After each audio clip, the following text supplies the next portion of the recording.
All right, guys, I have a 2010 Chrysler Town and Country, and it had a knocking sound every time I would push the recirculation button here. There you go.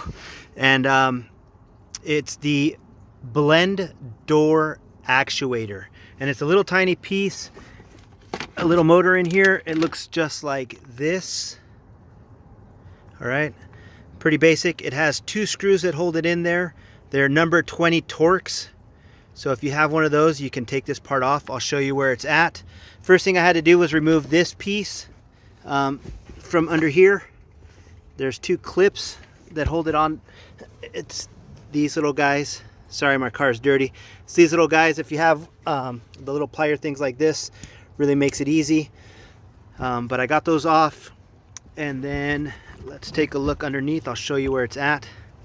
It wasn't too hard, to be honest. It didn't take very long. The part was only $30.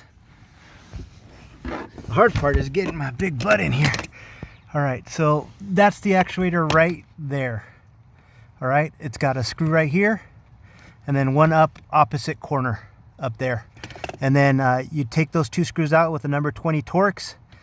You disengage the electronic connection, and that was kind of tricky. It had a, all right, let me get out of here. It had a